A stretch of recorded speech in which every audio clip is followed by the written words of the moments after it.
Welcome everybody, and thanks for being here with us in the second panel of our workshop, Campus as Battleground, the labor struggles in the 21st century academia. As I said before, the main idea behind it is to transnationalize the labor struggles at campuses worldwide and, get into contact with each other, get to know what the others are doing. And we're really happy that you accepted our invitation. We're super happy to get to know you, even though virtually, but maybe one day we'll get together on a bigger platform, face to face. So without further ado, I would give the floor to Annalise to introduce Donna Merge. Okay. I would like to say that I'm really excited about the second panel, but also that I learned so much in the first session, and in the United States, where it's 75% of teaching PhDs are precarious, it was indeed shocking to learn that in Germany and Italy, it's between 90 and 95% of PhDs who are precarious, and that there are laws limiting prospects for the future. So after that, both inspiring and disturbing session, I think it's great to have our panelists who are now coming, all of whom have been involved in inspiring organizing efforts. Donna Merch and Todd Wolfson of Rutgers, and Justine Modica of Stanford. So my job is to introduce the great Donna Merch. So let me do that. She's Associate Professor of History at Rutgers University, and she is currently president of the Rutgers Union AAUP AFT, which is American Association of University Professors and American Federation of Teachers, New Brunswick chapter. And she's a charter member of a group that I'm also involved in called Scholars for a New Deal in Higher Education, which is a group of activists working together with those unions to try to envision a new kind of academic landscape, beyond the neoliberal turn that we've all been talking about and this endless sink into precarity. Donna is currently completing a new trade press book entitled Crack in Los Angeles, Policing the Crisis and the War on Drugs. And she has a new book that is just out, Assata Taught Me, State Violence, Racial Capitalism, and the Movement for Black Lives. In 2010, Merch published the award-winning book, Living for the City, Migration, Education, and the Rise of the Black Panther Party in Oakland, California, the University of North Carolina Press, and won the Phyllis Wheatley Prize. She's written for the Washington Post, the New Republic, The Nation, Chronicle for Higher Education, the Journal of American History, and much more. And she appears in Stanley Nelson's documentary, which some of you may see, Black Panthers, Vanguard of the Revolution. Okay, so without further ado, my amazing colleague, Donna Merch. Thank you so much, Annalise, for that very, very generous introduction. I want to thank the conference organizers, Annalise, Isuda, and Asli. I'm really honored to be here, and I'm really looking forward to watching the other two sessions. I'm deeply invested in the north of Ireland for many reasons, and I actually was a student on the Freie Universität in the early 90s. So I experienced it firsthand after graduating from undergraduate, kind of the differences in the university system. So hearing about the precarity of academic labor and learning about that, I'm excited to watch and to listen. So if you'll bear with me for the first part of my talk, I'm going to read a little bit because I want to just kind of lay out the larger framework. And I'm going to read from a piece that I wrote as the head of as the co-chair of the media committee. And it was trying to insert the victories that we won last year. Well, actually, it's earlier this year. I'm already in 2022 that we won, I guess, in February or March. And we were really fighting. One of the biggest challenges, I think, in the United States is making yourself legible when you were involved in labor struggles in the university, that there's not a lot of press coverage of higher education organizing, of just labor in general.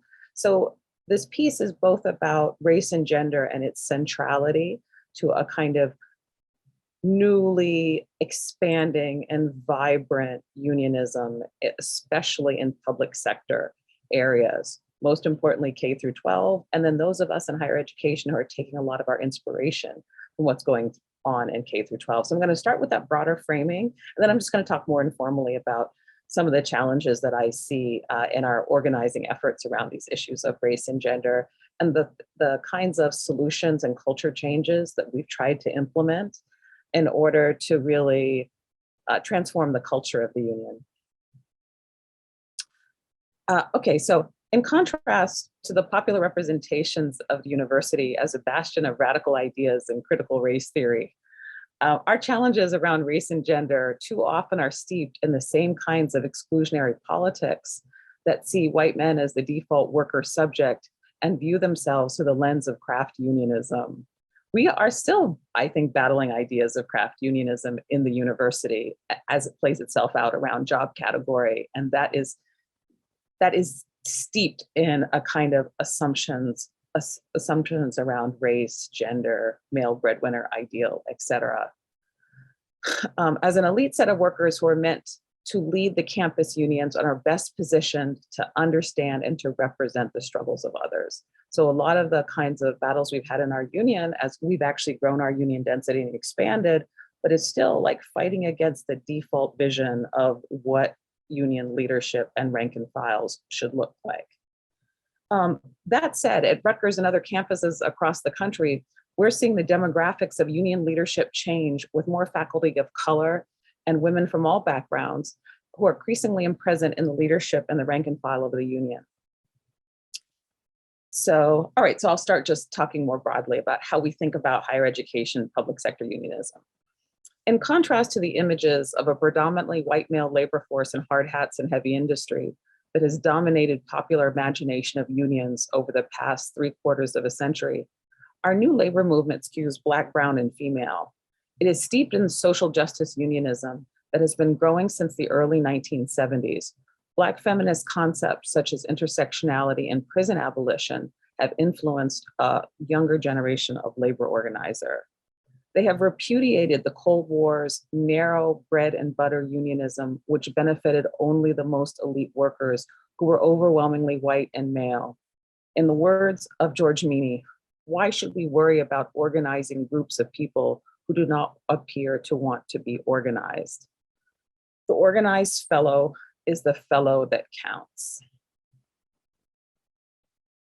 And I do think that's important because I feel that this kind of understanding that kind of inserts tenured faculty into that category of the organized fellow, this is often what we are pushing against. Today, women of color workers in caregiving professions are at the forefront of labor struggle.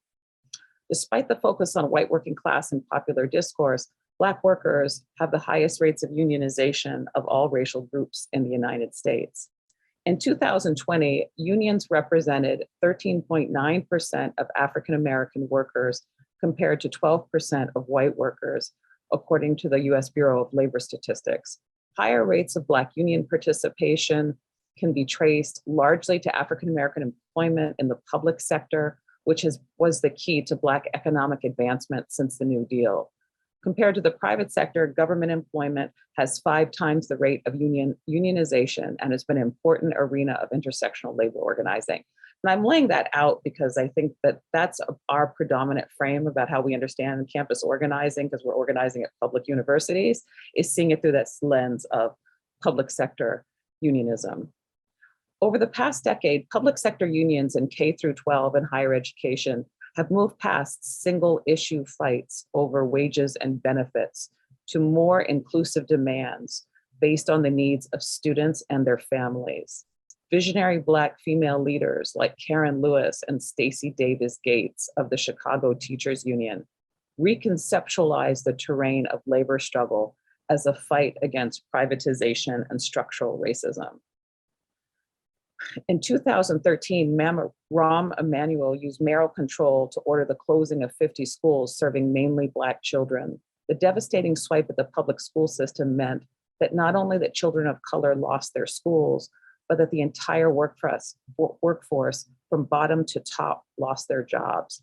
Cafeteria workers, clerks, teachers, and their assistants, janitors, and even the principal were all laid off. It had a quote from Gates. It had a devastating impact on Black working class people, but on Black middle class people as well. We have jobs because Black people live in the city and send their children to public schools. If Black people do not trust public schools, there are no jobs.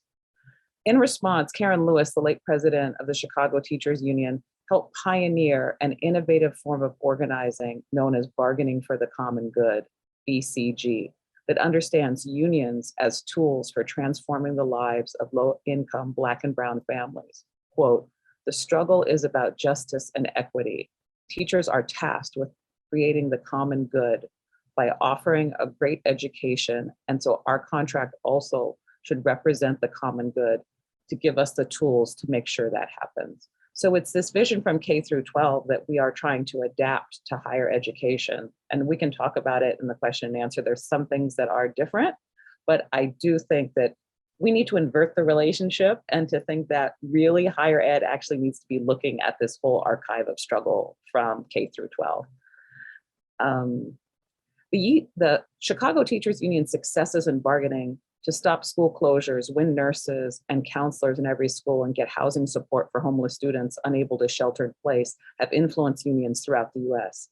Intersectional unionism is changing not only organizing among workers of color, but also how unions build supermajorities among white workers in conservative strongholds, such as West Virginia, Oklahoma, and in deep blue states like California and New Jersey. A direct line extends from the philosophy and tactics pioneered by Lewis, Gates, and the Chicago Teachers Union to struggles in higher education. And by that, I mean us at Rutgers, and I think some other schools as well. At Rutgers, starting in March 2020, the central administration cut more than 5% of its workforce, targeting low-wage workers like dining hall staff who are disproportionately Black, brown, and female.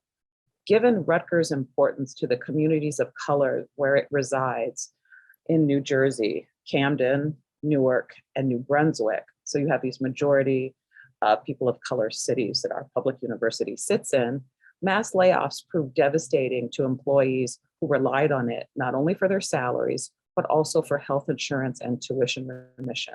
In response, 19 campus unions came together to create the Coalition of Rutgers Unions. And Todd will be talking about this in more detail, but this gives the kind of background for the kind of internal culture fights that we've had inside our union while trying to support this vision.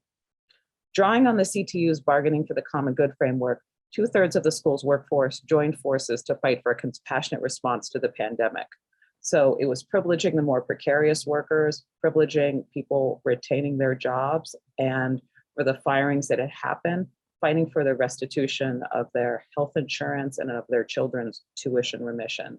So you had the faculty and grad union working together with the different staff unions at Rutgers. So really privileging the most vulnerable parts of the workforce, but doing that internal work of organizing the faculty grad union, where half of the union are tenure track faculty. So they are the highest paid, the most secure.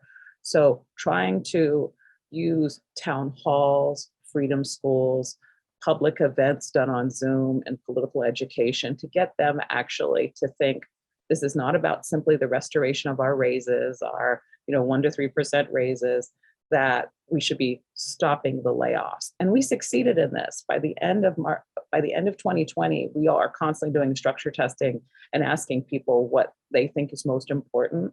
So when we did a structure test later in 2020, the layoffs appeared very high on the list. But I don't think it would have happened without continuous organizing and messaging around this.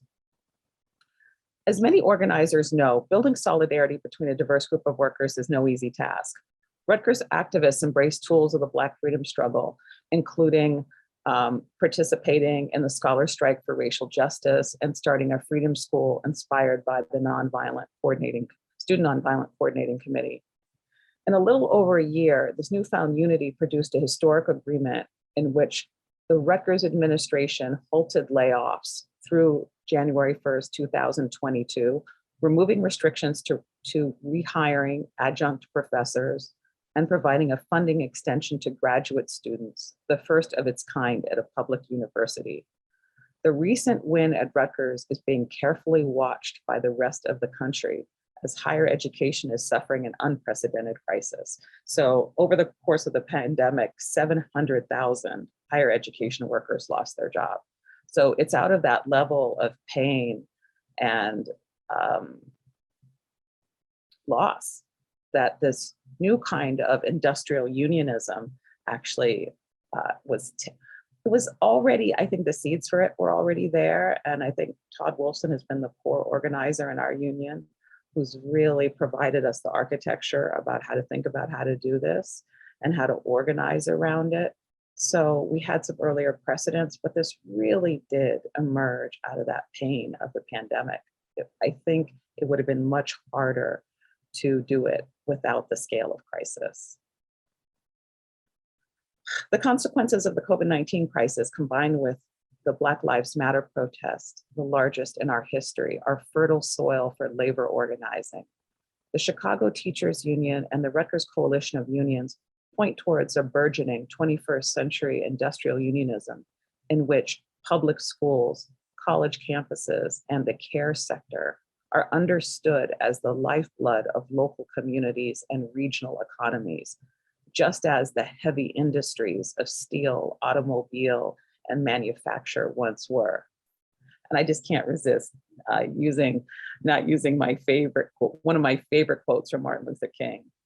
The unions are the first anti-poverty program, and they are an essential tool in the fight against structural racism, pay inequity, and the devastating wealth gap in the US that the COVID-19 crisis has made worse.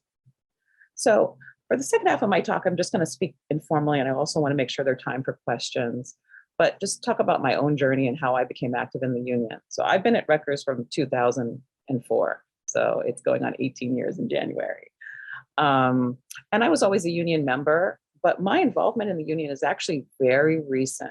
It is largely has been 4 years of being actively involved in union leadership. And the trigger for me was the election of Donald Trump in the United States, and then also of Jair Bolsonaro in Brazil. And I just had a real moment of political crisis where I decided that the kind of activist scholar writing, and I have been involved in different kinds of organizing efforts, largely the kind of what's become known as the Black Lives Matter movement, but this kind of anti-carceral organizing and activism. But I really wanted to figure out a way to become rooted locally to fight these battles. And being at Rutgers, where almost half of our students are born outside the United States, you can't imagine the pain when Trump was elected. So again, it was that kind of, even predating the pandemic, the crisis that Trump represented in the US that drove me, and I think a number of the new people that have been involved in this. It was also crucial that our union president 3 terms ago, Deepa Kumar, played a foundational role in pivoting the union. She and some new staff that the union hired, they decided that they were going to put race and gender equity at the center of union organizing. And they changed the iconography of the union. They chose a black fist on a bright scarlet background. So they started choosing this kind of iconography that comes out of both the labor movement and the Black Power movement. And I think that that culture change also attracted new people. I had always been adjacent, but it actually motivated me. The combination of centering the kinds of politics that are so legible to me and to many people in the context of the US moving right with Donald Trump. After Trump was elected, the union organized, literally the day after he was elected, a 3,000 person march in support of the undocumented. And so it was offering this true vision of social justice unionism, where we could see the union as political home and a place to think about different kinds of political battles rather than simply a service sector vision of unions or a bread and butter unionism. Now, this has been an amazing thing to witness and to participate in, but there are also parts of it that have been painful. And being involved in it has made me see higher education in a different way. I'm deeply invested in public education. My first book is essentially about how the Black Panther Party was born at a community college, the importance of public education and public higher education to organizing in the left and, for social change. So I'm invested in it because I teach at a public university, but also how I understand their role in the United States' recent past. What I've seen is that we pushed through under Todd a reorganization of the union and our bylaws, in which we created a new strata of leadership. Because the thing about the Rutgers grad union is that we have multiple job categories. We have tenure track faculty, we have non-tenure track faculty, which would be called lecturers who have greater job security, and then we have graduate students. We are also allied with our sister union, the PTLFC, which organizes part-time lecturers and adjunct faculty. So the idea was to build more union density and more density of leadership, and that rather than de facto for the Rutgers Union, I think now in 2022, it'll be 51 years old. It has always been led by tenure track faculty. There's one instance where we had a graduate student, I think in the aughts, who was the vice president. So this was a huge change to build this this sector of this level of vice presidents representing each job category. You cannot imagine the fury that this was met with. We had, Todd, I think you can give the exact numbers. I think we had between 5 and 7 tenured faculty step down from the executive council of the leadership who'd long served in it, all white, I think it was 5 white men and 2 white women. The language that they used to talk about this was something I would not have guessed. They used the language of identity politics. They attacked it as factionalism. We even had this kind of comparison with one faculty member said, and a former union president, and I quote, "What will happen next? A special vice president to represent women of color faculty?" So they saw job category in racial and gendered terms and used that language. And I'm still honestly processing this, the way that race and gender become the meta language for class. As Stuart Hall said, race is the modality through which class is lived. And this is what we've seen in our fight. So to end on a happier note for the questions, what are we doing about it? Number one, we brought in some amazing union consultants that actually work with the Chicago Teachers Union. They're called Alvarez Porter. And they work on trying to figure out how to create solidarities within unions and how to deal with these problems that come from the sort of structures of elitism in the job itself and the larger world that divides us between dominant and subordinate groups, and how to negotiate that, how to negotiate racism within the union, how to negotiate sexism and anti-non-binary bias. So all of these things inside a collective organization, they can be incredibly destructive because they can drive out precisely the constituencies that we need. And I do think this is about a battle for control. It really is about that. Tenured faculty, disproportionately white and male, feeling that they are born to lead, that they know better. And their vision of union leadership is that they know best. They are experts, and they actually understand the battles of other job categories better than those people in the categories understand themselves. So if you want to help graduate students, what do we need? A full professor, right? I'll just leave it at that. That played itself out along a number of ways. So our response, number one, we started a freedom school. And this, again, embracing the iconography of the Black movement, whether it's the Black fist on the scarlet background or the Freedom School, looking to these models that came out of SNCC and the Black Panther Party about how to do political education, and always centering these, I think our first Freedom School was actually a kind of racial analysis of the Trump election, of the second election in November 2020. So we play around with kind of speaking to the larger political issues in the United States, but then also having a lot of content that is about the union itself. So again, bringing that kind of culture of foregrounding these struggles, bringing ourselves closer to politics rather than further away.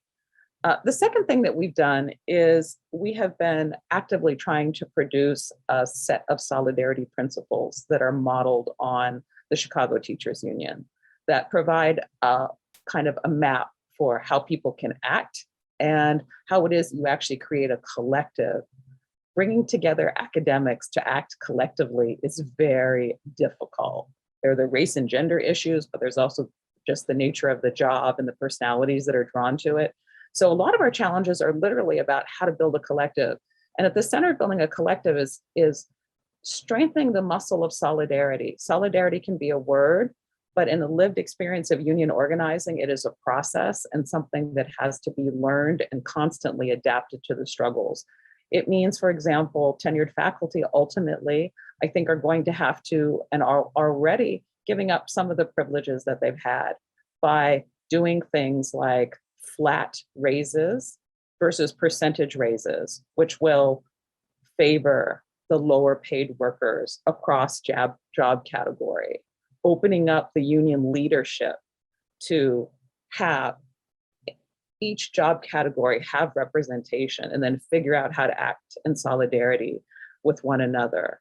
So I think I just like to end on that point. I was going to read something from the solidarity principles, but I'd rather have time for discussion. The solidarity, I think, is the solution for the kinds of pushback that we're facing. So you have our battling with the administration, but I think some of the most painful battles have actually been the internal ones. And too often race and gender are the meta language for how people articulate their opposition to democratizing the union in the past, and unfortunately today. But we have a whole new generation, I think, of leaders coming forward. And I do think this is the future of the labor movement. It's the future we want and the future we need. Wow, thanks a lot, Donna. That was really great. And you made me think of a lot of things, but we will have enough time after the speeches for discussion. So I don't want to take up too much time right now. So I would like to introduce Todd Wolfson, our next guest speaker, also from Rutgers. Todd is an associate professor in the Department of Journalism and Media Studies at Rutgers University. Trained as an anthropologist, Todd's research focuses on the convergence of technology, inequality, and social change. Todd has written and/or co-edited 3 books, including Digital Rebellion, The Birth of the Cyber Left, and The Great Refusal, Herbert Marcuse and Contemporary Social Movements, and The Gig Economy, Workers and the Media in the Age of Convergence, which I actually read, I guess. Todd is also co-founder of Movement Alliance Project and 215 People's Alliance. Both organizations are devoted to building power in Philadelphia at the intersection of race, technology, and inequality. Todd is currently Vice President of Rutgers AAUP-AFT, immediate past president. Rutgers AAUP-AFT represents 8,000 faculty, grad workers, postdocs, and counselors at Rutgers University. Todd is also co-editor of the Media Inequality and Change Center, a partnership between University of Pennsylvania and Rutgers University. Todd, we're very happy to have you with us today. Thanks a lot for being here, and we're looking forward to listening to you. The floor is yours. Thank you. Thank you so much. And thank you all for inviting me to speak. Special thank you to the organizers, Annalise, Ashley, and Isuda. And I'm really excited to get to be on a panel with Donna. We get to work a lot together, and also to get to be on a panel with Justine. I'm really excited to hear. And I just want to say the overall focus of today is really important to me. And the transnationalizing our struggle around the future of public higher education and the crisis we're facing, learning what it looks like across different countries so that we can learn from each other and network is just really important. And I do have to say, please forgive me, it's a little early. I'm out in New Mexico, so 2 hours behind the East Coast time, not as bad as Justine. But also I have kids waking up and they get attracted to noise. So now that I'm speaking, I'm worried they'll attack. So I just wanted to put out that caveat. So I'll try to speak for like 15 minutes and hope there's a little space for back and forth before we go to the next to Justine. And before I go in, I just want to underline some of Donna's points, just the real lived pain of creating cultural and structural shifts inside your union leadership, sometimes the arrows you take in that part of the fight are much worse than the arrows you're taking when you're fighting in management. It was a lot of hard internal work that you see on the inside, and has, it left scars for sure. It was important, but it was hard. And the other thing I just wanted to underline that Donna pointed out, and she made so many beautiful points that I completely agree with, but was just that the pandemic, and this will structure a lot of what I say about the national work we're doing, but the pandemic itself has offered a rupture in higher ed labor that has enabled the possibility of transforming some things. And we saw that at Rutgers in our local fights. And I think we're also seeing that in the national work. And so Donna sort of flagged that. It's particularly in our work in building out a coalition of unions.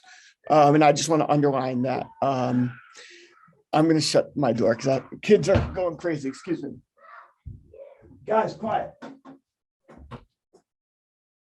Sorry about that. So I'm going to talk today about the national work we've been trying to do or have been doing. But I want to flag that it all comes back to a broader strategy, our union, and in collaboration with a bunch of other unions, and in collaboration with Scholars for a New Deal for Higher Ed, which I know Annalise and Donna are part of. So there's a couple planks here, and I'll just flag them, and then I'll go into the national work. So one is much of what Donna talked about, which is we've wanted to shift over the last period to strong democratic union infrastructure. That has not always been the infrastructure of our union, with a strong rep structure, sending folks to strike school with Jay McAlevey, broadening the leadership out. When I came into leadership of the union, it was maybe 70% of the leadership body was made up of full professors, white men. That just doesn't frankly reflect the broad, diverse membership that we have. And so that was something we really wanted to do, was to democratize and diversify leadership. And I think in anything else we do, that's the core. If you don't have a strong democratic infrastructure that's diverse, none of your other goals are going to work. So that was one plank. The next plank was to shift away from the craft union model we in the US higher ed, but I think in a lot of places have inherited, and move towards an industrial vision of organizing. And what I mean, and Donna flagged it, but I mean, it's worth saying, is that particularly faculty, but all of us have retreated into organizing around a particular job category. And it is not in our interest. Some faculty might see it in their interest because of their idea of faculty governance and their privileges, but it is not in the interest of saving higher education at the local level at a particular university, or at the national level, or even at the global level. We must organize our institutions as if we're all workers, and that's the only way forward. And we're often inheriting Byzantine infrastructure. So at Rutgers, we have 20,000 unions, 20,000 workers represented by 19 unions. It's ridiculous. And we have about half of those workers in our union. So it's just a Byzantine structure, and you can't just say, let's do away with those 19 unions. So what we did was approached it by building out a coalition and centering the most vulnerable, particularly in the crisis, in our demands, which was built based on a concept of solidarity that Donna flagged. And I don't think we can move forward without an industrial approach to organizing in higher ed. A corollary plank of our vision is the bargaining for common good goals, which are building with our students and in our communities. Rutgers is in 3 cities, Newark, New Brunswick, and Camden, that are majority Black and Hispanic or Latinx. And we must build a strategy that is oriented towards, for, and with those communities. And that means using our strength, and particularly our contract, to leverage demands that are about community interest and community needs. And as Donna said, we've looked to K-12 for inspiration in how to do this well. So those are 3 of the planks. The 2 others I'll flag are, we learned in the pandemic that those folks I mean, I learned it. We've known it because of great writing about higher ed from many people, but I learned it firsthand that the people who run our institutions cannot run our institutions, not in the interest of workers, students, and communities. They think about they prioritize the bottom line, and they don't think about the needs of the institution. And so our contracts do not fight over the governance of our institutions. We must begin a fight over the governance of our institutions. And so maybe I'll just say for us, that means we're looking closely at German style works councils to try to understand co-governance there, and also South American models of higher ed where there are autonomous universities, where faculty, students, staff, hold the budget, elect the president, et cetera. The last piece of our plank, and what I'll talk for the rest of my time on, is the national formation of higher ed workers. And I think for us, there are a lot of things we can achieve in our fight at Rutgers, and there are certain things that we are facing that are national political fights that we must engage with at that level. So that's what I'm going to start to focus on now. But those planks all fit together for us. Strong democratic infrastructure of our union that's diverse, industrial union approach, a bargaining for common good strategy, a vision to fight over both our contracts and the governance of our institutions, and then finally this building out something national. And so let me go to that, and I'll try to get through some of it somewhat quickly so we could have some Q&A. So over the last 6 months, a bunch of unions and union leaders across the US have been working to establish a national coalition of higher ed workers, now called Higher Ed Labor United. And I should say that again, Scholars for a New Deal has been extremely supportive and helpful in playing a role in building this out. So we started this right after we finished pandemic bargaining that Donna and I were so invested and built on. That finished in March. And in April, we started pivoting towards this national work. Since then, over about, 7 or 8 months, we've now become 100 higher ed unions. And I know from the German context, that's probably crazy because there's one union or maybe 2 or 3 that have most of the sector, and we're so Byzantine in the US. But that means over 100 higher education unions and allied organizations, now representing about 500,000 workers in more than 24 states across the sector. And so we're talking about community colleges, professional schools, high-end Research One institutions. And the goal is to build a coalition of workers, students, and communities capable of transforming public higher education into a public good in the public interest. I'll say a bit more, but I want to just offer the context of why we decided this had to happen now. First, and Donna flagged this, and I'm sure it came up in the earlier session, is the long crisis of higher ed, right? Over the past 40 years and rapidly accelerating in the past 2 decades, our public higher education system have descended into an acute crisis.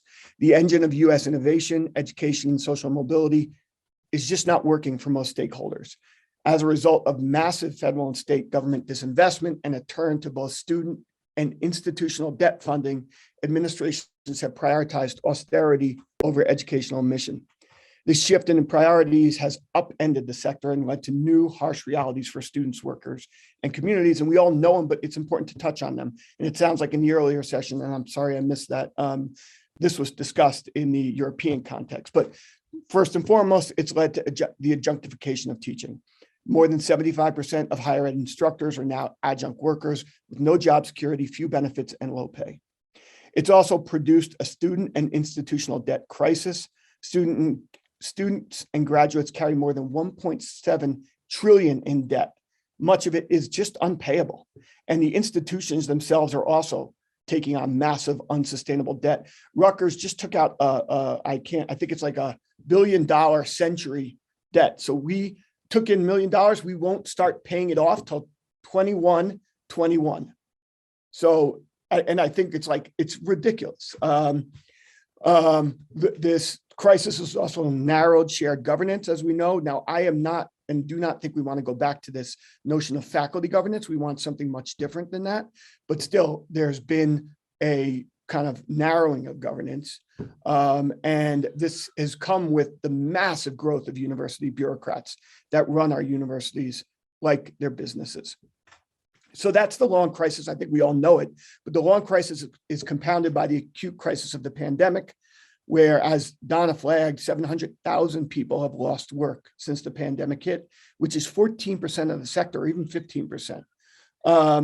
So those were two important contextual points for us, but there's a couple others. One was the shift and change in leadership in the US government, with Biden coming in to office and having in no way a very revolutionary plan, but at least a moderate plan to put money into the economy and a desire to put that money into structures. We stepped back and recognized that we needed to get into the fight and put out a voice and vision for higher ed that would potentially be part of what the federal government put into the economy. So there was that as well. And then two other points I want to flag. One is just a complete lack of national level leadership around higher ed labor, or in higher ed generally. When I came in as president of our union, I expected to see a strong sort of voice of shared vision from all of labor across the country, and there's nothing. There is just a complete vacuum, and I'll say why, because in the US, the organized workers and unions are spread across 10 national unions, and every one of those national unions has another body of workers that's much bigger. So for us, we're all in the American Federation of Teachers, which has got 1.7 million members. Only 200,000 are in higher ed. A large majority are in K-12. And so what it means is none of those national unions will centralize higher ed and the future of higher ed in their political legislative fights. They're always centralizing their other sectors. So recognizing that, we said, we need a national formation that is about higher ed, that is made up of the workers in higher ed. So that was the next contextual point. And the final one, which we see much more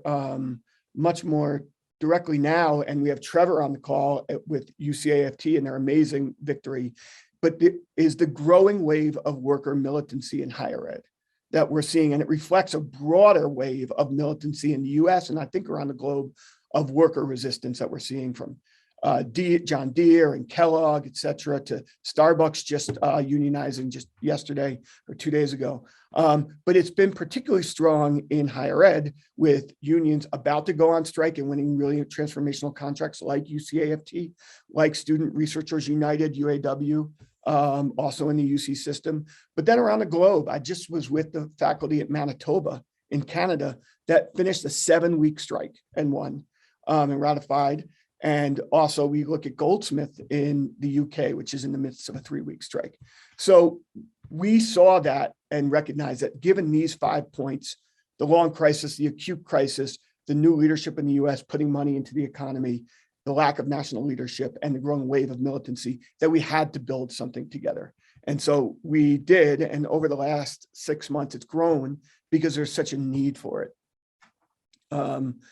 So I'll just say quickly what we're trying to achieve and then stop there for questions. But Higher Ed Labor United, we started with a summit and we came out with a platform. And the goal of the platform was to unite all of the workers. So it was meant to, and not just workers, but also students. So it was meant to have demands around grad workers and the future of the jobs crisis that grad workers are facing, the needs and demands of adjunct faculty and the crisis of contingency, but also the needs and demands of staff who need more job security, right? And the needs of our brothers and sisters in these massive health systems connected to our universities.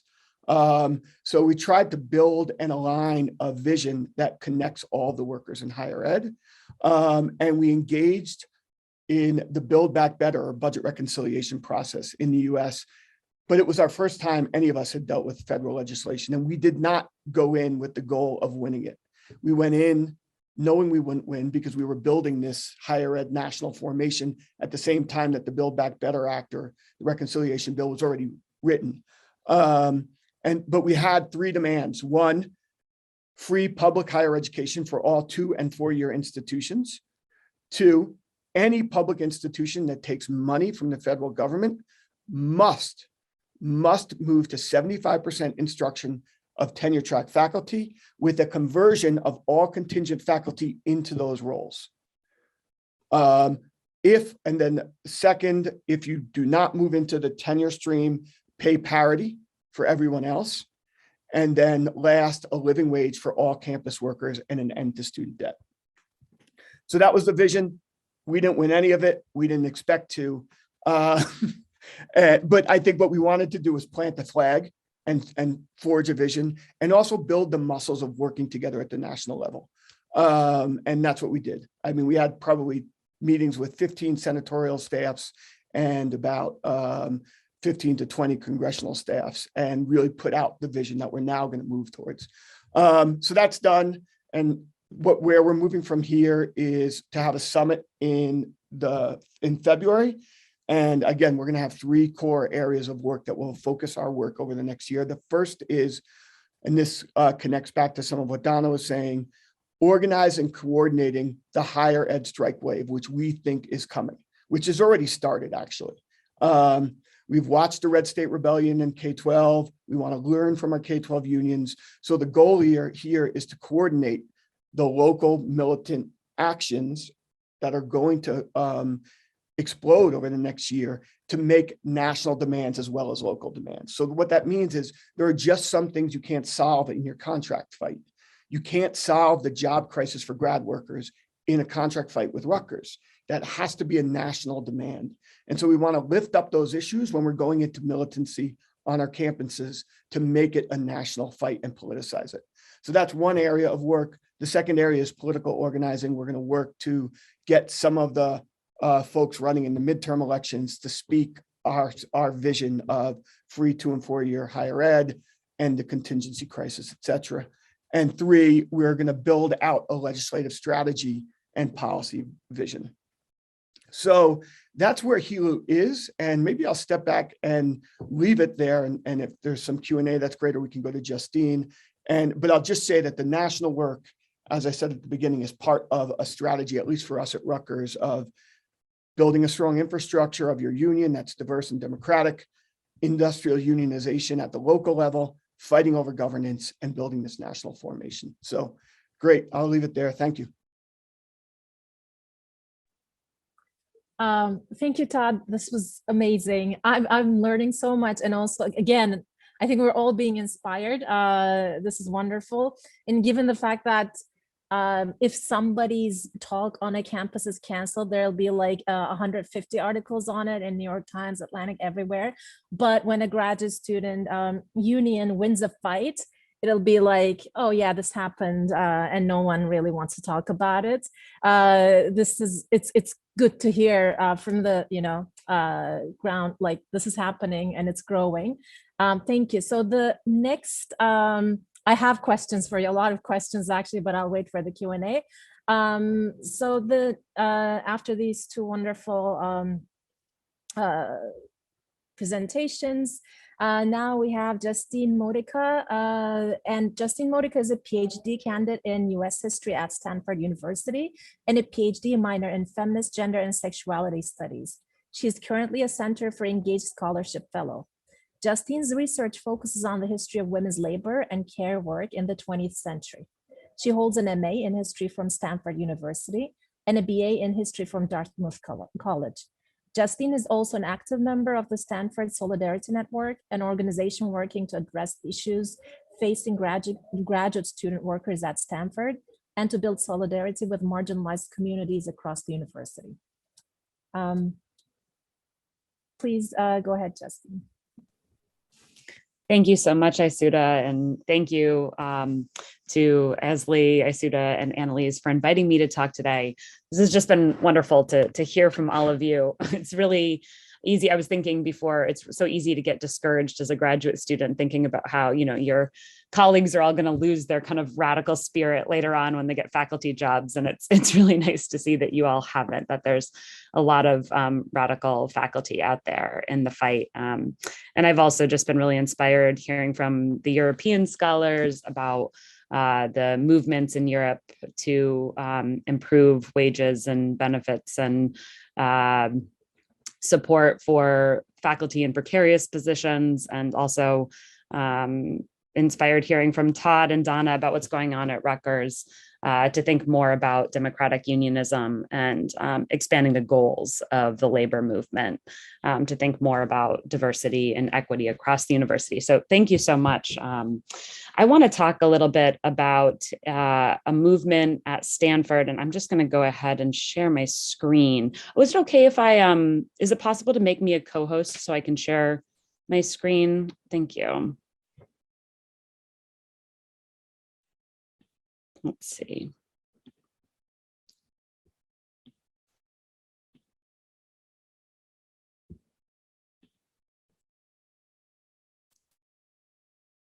Still saying that the host disabled participant screen sharing. Just a second. Yes. Yeah, no problem. Now, okay. I'll give a bit of framing as we're just getting that set up.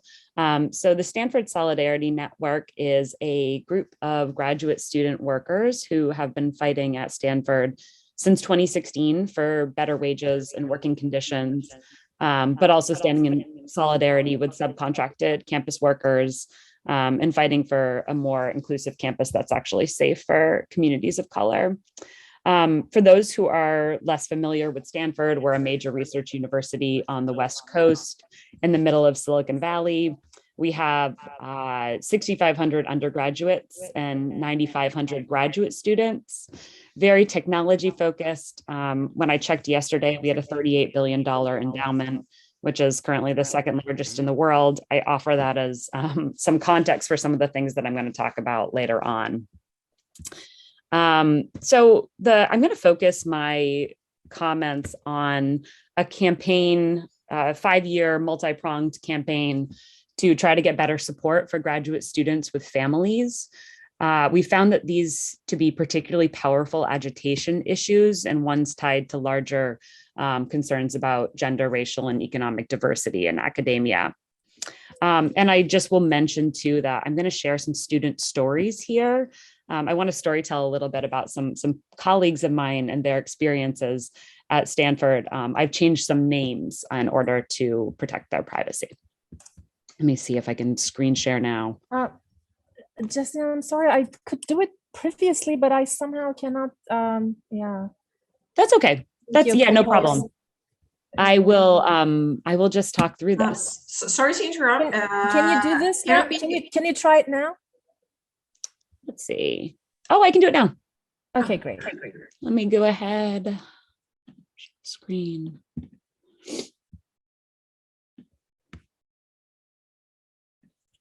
Can you all see my screen now? Awesome. Okay. So for a number of reasons, we began to shift our model in 2016 from membership building to issue-based campaigns. And one of the largest ones has been around campaigns to support students with dependent children.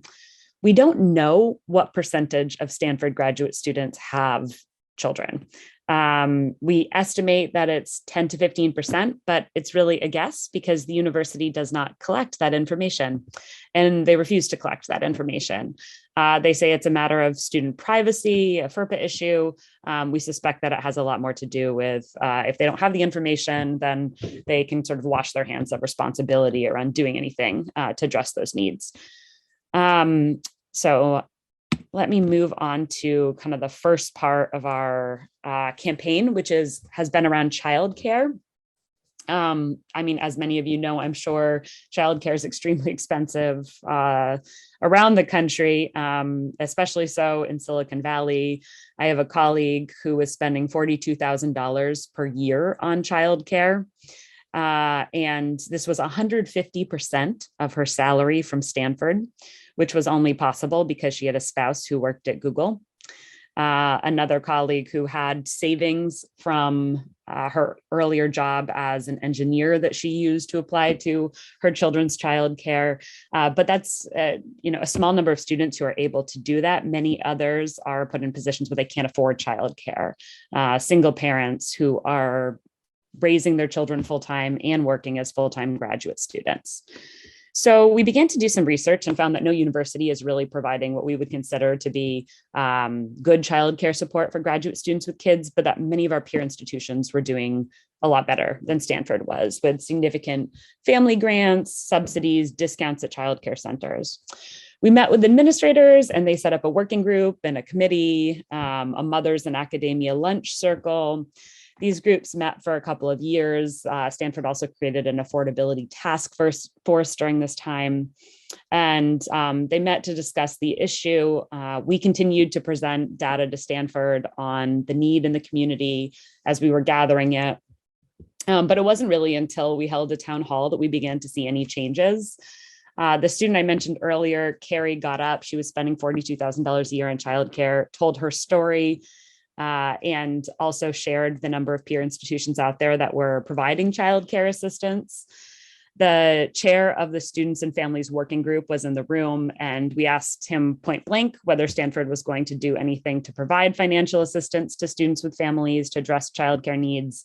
They sort of equivocated, and we just kind of pushed back until we finally got a commitment in the room. And that spring, Stanford created the first family grant, which offered up to $10,000 a year in financial assistance for various family needs. So that was to include everything from childcare, dependent healthcare, family housing costs. And the only reason that we won, we believed, was because we pressured our employer publicly. When they shunted this sort of into committee conversations, it didn't really go anywhere. But this was our first big win in the campaign. So I'm going to next talk about a colleague, Alejandro, and he has a two-part story.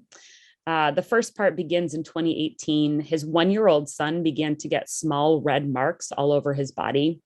And he and his partner brought their child to a doctor, and the doctor said that his son was getting bitten by rat mites, which he said, this is crazy. How is he getting bitten by rat mites? We don't have rats in our building. And the doctor said, that's what it is. So you'll have to look into it. So he went to Res Ed, and they said, there's no rats in the building. The child kept getting these bites all over his body. And they went back to Res Ed and they said, we'll send someone out there. Someone went out, quickly looked around and said, there's no rats. About 6 months after that, Alejandro was on the playground outside his building talking to a fellow parent who said that her daughter was getting bite marks all over her body and they didn't know why. And he said, well, my son's been getting the same thing. They say it's rat mites. And so the two parents scheduled an appointment, a meeting with Residential Life. They organized to have 20 other graduate students show up with them. After the meeting, the Res Ed finally agreed to send in an exterminator to look into the issue. And they found that the whole attic of the building had rats in it. They weren't actually getting into the residences, but it explained the rat mites that were in the building that they weren't seeing. They moved the families out of the building provided temporary housing, but no financial assistance or compensation for the fact that they had left these children's health issues unaddressed for the better part of a year. So the second part of Alejandro's story is that several months after that, he and his wife became pregnant again. They were really excited. They'd been trying for a second child for a while. But within a couple of months, his wife began experiencing abnormal bleeding and they scheduled an ultrasound. When they went to Stanford Hospital, they were told that her health insurance did not cover, the health insurance they had purchased from the university didn't cover the ultrasound, and that they would have to pay $2,000 out of pocket for it, plus any other costs of care. They didn't have the money. And so they began to look into other options. And the cheapest option they found was flying home to their home country of Mexico and getting an ultrasound there. So that's what they did. They had to fly back home where she had an ultrasound and afterward miscarried. And it's hard to say whether she would have miscarried if she'd been able to get this addressed sooner. And they both asked, was this necessary? Why did they have to add to the trauma of a miscarriage with a university health center that denied them care? And so he brought his story to the Stanford Solidarity Network, and we began to research the larger context of dependent healthcare at Stanford, which brings me to the next part of our story, which is about the campaign for dependent healthcare. So around the same time that Alejandro was experiencing these issues with his dependent healthcare, we received a tip that Stanford was considering doing away with their dependent health insurance plans entirely. Most PhD students here receive health insurance covered by their department, but healthcare for dependent spouses and children is not covered. Stanford does provide a plan that students can purchase that they subsidize at about a 20% rate. But PhD students are paying 80% of the premiums out of pocket for their dependent spouses and children. Most students are making between $30,000 to $40,000 a year, depending upon the department. And so it's these, costs are really high, and it's obviously incredibly challenging. And it's especially challenging for international students, many of whom have spouses who can't work in the US and receive health insurance from an employer. So they've had to purchase Stanford's healthcare plan. And things were especially worse during the Trump administration, when many students were worried about going on public assistance, lest they be labeled a public charge and not allowed back into the United States if they left. So we received this notice that they were considering getting rid of the dependent health insurance plans entirely, which we knew was going to pose a great deal of challenges to our international colleagues. So we flooded the health center with calls, and they were able to continue the dependent health insurance plans, but the costs were going up 20%. So at that point, we began to look into the cost of dependent healthcare over the past several years. And here's what we found. That in a 6-year period, dependent healthcare costs had increased 80%. If you were a student with a dependent spouse and 2 children who you were insuring, you would have been paying a little less than $500 in a month in the 2013 to 2014 academic year. But by the 2019 to 2020 academic year, you would have been paying almost $900 a month. And to put that in a little bit more context, our stipends did go up during that period, but the stipends went up 32%, and whereas dependent health insurance costs had increased by 80%. In 2019, if you were paying for a spouse and 2 dependent children on the minimum allowable TA salary of $34,000 a year, you would have been paying about 30% of your income in dependent healthcare costs. So then we looked at peer institutions, and this chart shows the yearly family health insurance premiums for a spouse and 1 child at our peer institutions. And we knew that Stanford was doing really poorly. So that would be the annual cost. So we gathered this data, and we decided to start a campaign that was demanding free dependent healthcare for all graduate students with either children or partners who are unable to work in the United States and receive healthcare from an employer. Our first step was meeting with administrators to offer them our demands, to tell stories. We had a number of students come and share their experiences, and the outcome was this kind of silly graphic up here. Nothing came of it at all, which we expected, that administrators wouldn't listen. And so our next step was to draw attention within the Stanford community. We did that by showing up at a graduate student admitted student event where the vice provost of graduate education was speaking, and we were urged to leave lest we just discourage incoming students from attending Stanford. But we stayed there and got a bit of publicity, but still not much response from the administration at that point. Our next step was a petition. We spent all spring and summer gathering signatures. We went door to door throughout student housing with a focus on family housing.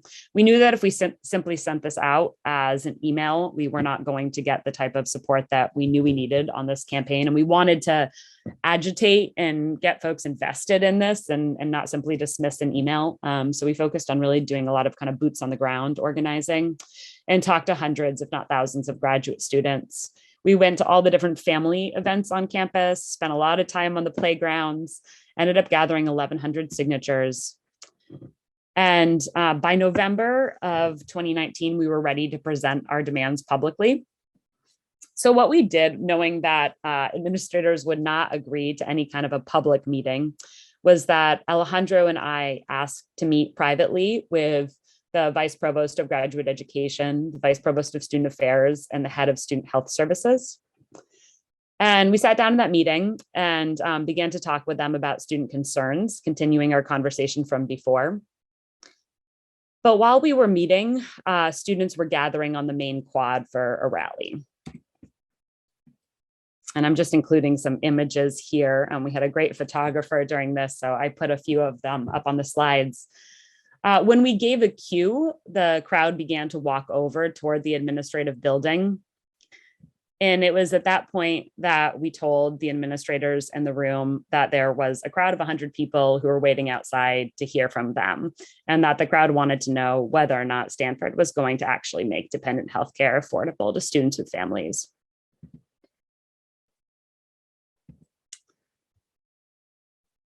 And it took them several minutes to decide. We went outside, we were waiting for them to come, but they finally came out to meet with the crowd. And we're forced to listen to student after student tell their stories about the exorbitant costs of simply ensuring that their kids and spouses had access to healthcare. I'm just sharing a few of the images here of students talking at this and telling their stories. Many of them, you can kind of see the stroller there. Many of them brought their children to the rally. One story came from a student named Rohan, and he couldn't afford the cost of dependent healthcare for his spouse, who is not a US citizen and couldn't work in the United States. And they also, didn't want to risk being labeled a public charge, as the Trump administration was threatening to do. And so his wife went without health insurance for many years while Rohan was a graduate student. And about a year before, she had broken her foot, but without health insurance or the ability to pay out of pocket, she had to wait a month until they flew back to their home country of Pakistan to get her foot treated. So she spent a month hobbling around one of the richest institutions in the world, unable to treat a broken bone. And Rohan's story was just one of many. We heard from international and domestic students, moms and dads, and departments all across the university. We wrapped up by having one of the children of our colleagues deliver the pages and pages of petition signatures to administrators. And as each speaker finished their story, they went up and put a Band-Aid on this banner we had put together that said, "Stanford, our dependents deserve more than Band-Aid solutions." And so everyone in the crowd had been given a Band-Aid. And so they went up and put the Band-Aids, all the Band-Aids on this banner as students were speaking.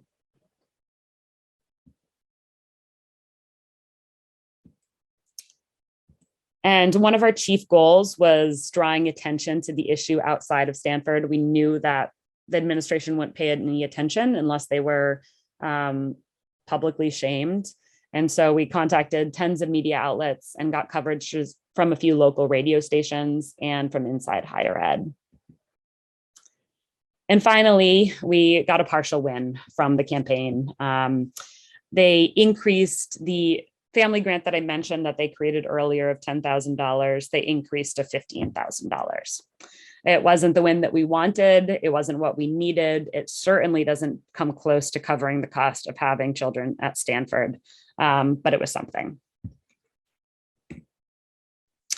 So I want to just move into a little bit of the kind of framing that we used around the issue to try to explain why this issue was so important and to get students across the university invested in an issue that didn't affect many of them. The one way that we explained it is that having children is extremely expensive in the US and often drives people into poverty. And that a premise of our campaign has been that people shouldn't have to choose between pursuing an academic career and having children. And when they have to, it affects the diversity of people who are pursuing graduate degrees and people in the professoriate, and further links wealth and knowledge production with whiteness and maleness. We knew that people who had wealthy spouses or family histories of wealth didn't have to make these choices because they were able to afford childcare and dependent healthcare. So we fought back by rejecting the idea that the underrepresentation of women in academia is solely a product of culture.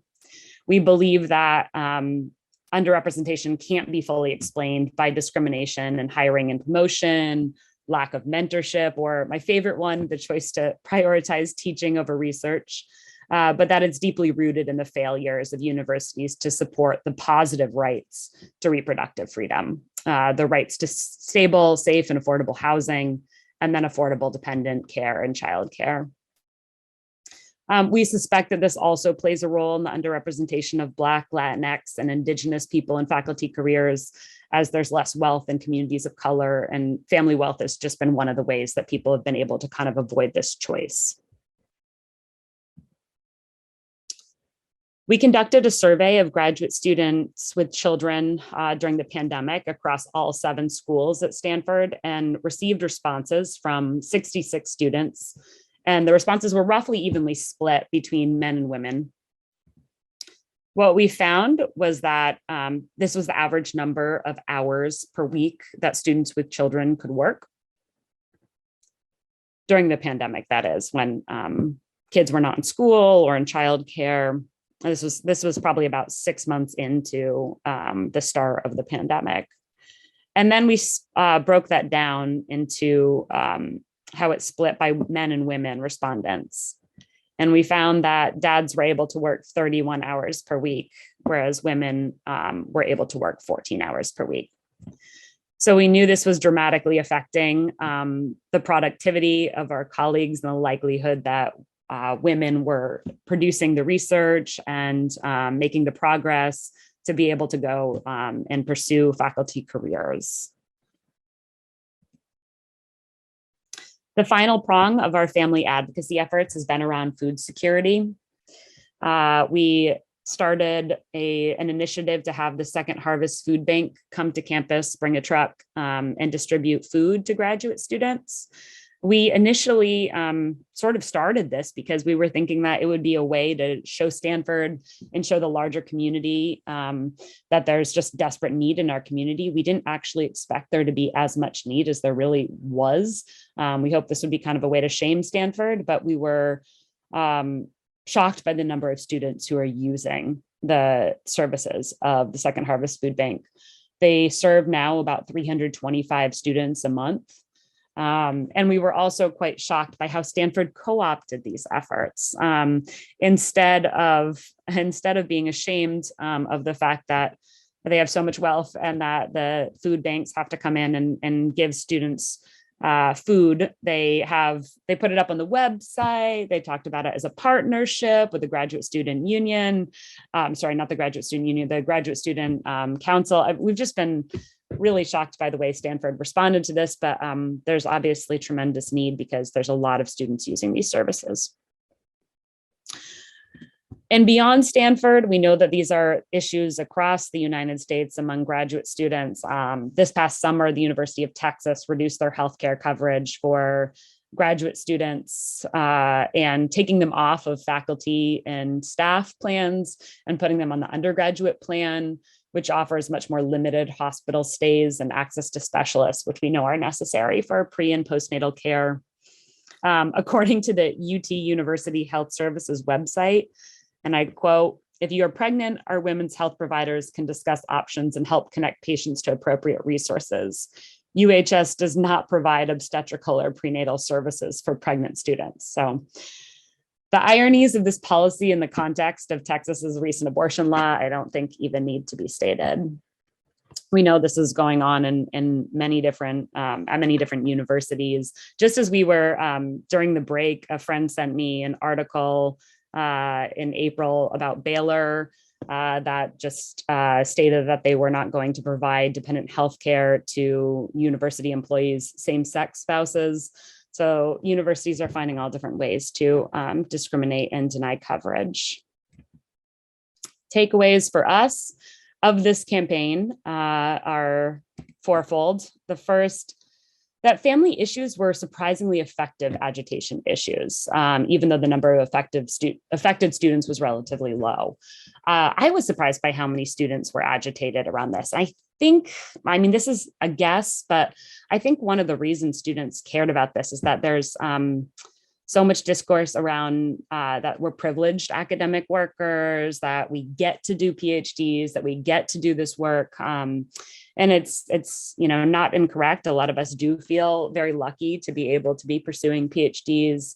The workload is lower than at many other campuses around the country. And our pay is relatively generous in comparison to what many other graduate student workers are earning. So I think that folks were motivated by the question of equity and diversity in academia and supporting folks for whom precarity is much more significant, and there's real concerns about even being able to feed your family.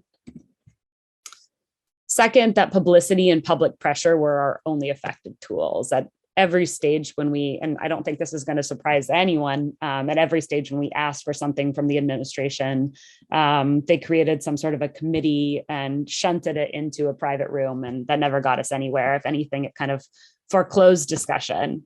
And that the only points at which we were able to get anything done was when we drew public attention to it in as broad of a context as possible. Third, that local government has been an ally. The county of Santa Clara shares many of our concerns about Stanford's failures to provide services to students and staff, and they have allied with us in data collection and trying to put pressure on Stanford to be able to actually support folks with childcare and healthcare and housing, because they recognize that many of Stanford's failures are being foisted onto the larger Santa Clara community. And finally, that our gains remain tenuous. The fight is an ongoing one. Just this past year, Stanford announced that they were going to be, after a 2-year moratorium on increases in dependent healthcare costs, they're increasing them again by, it looks like it's going up 10 to 20%, depending upon the category. So none of this has been something that has been stable. We've had to keep the fight and the pressure on the university. And with that, I'll wrap up.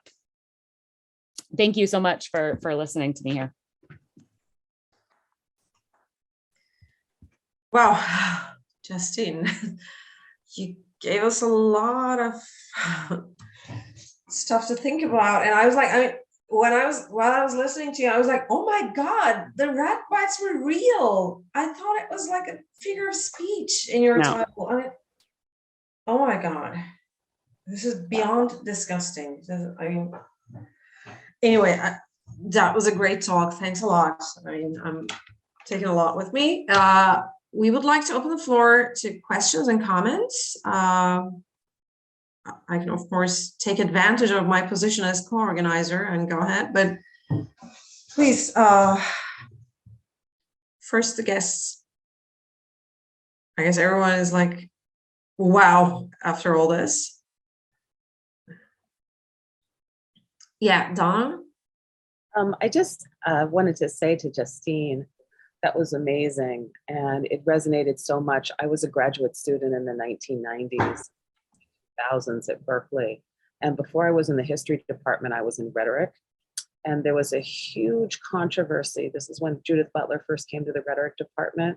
We had a senior psychoanalytic film theorist, Kaja Silverman, who I actually really liked, I think from Buffalo, but there was such a culture clash. She literally had a meeting with the female graduate students and told them that if they really want to get their PhDs and become professors, that they need to hold off on having children. And it ended up being a battle between like Kaja and Judy. And rather than demonize Kaja about it, I know why she was saying it. So many of us felt like we didn't have the institutional support to have children, and it represented even a generational clash. It was just a fascinating one, but it was so deeply situated in that political economy of what the university was like. So this is pre-union, before the Graduate Student Union was organized in 1998, where many of us were making $1,400 a month after taxes, while living in the Bay Area, while still paying tuition to the university. So it just deeply, deeply resonated with me. And I'm so excited about this organizing and bringing together these kinds of questions of care with the austerity in the university. I feel like had I had more support, my life might have been different, you know? And I think there were many people who were my contemporaries who felt like they did have to make those choices. Thank you for sharing that. Yeah, actually, I was wondering, like, obviously, there are a lot of anti-precarity initiatives and strikes and unionization attempts at campuses in the US, but is there a nationwide platform where you guys get together? Like, for example, in Germany, unfortunately, Peter always had to leave, but he was with us in the first panel, and he's actually my comrade in the Network for Decent Work in Academia in Germany, which is a nationwide network of over 30 local anti-precarity initiatives at different campuses. Like, is there something like that in the US which brings together all these different on and off campus initiatives and unions or adjunct advocacy groups? Like, do you have something broad like this in the US? Well, I think that's what Todd has been building, and that's what Higher Education Labor United is. Although I don't know, Todd, and maybe you can talk about this, if, you know, in your expansive platform, it also includes, you know, questions of care and, you know, and more explicit questions of the kind that Donna raised around the way gender and race come into these discussions.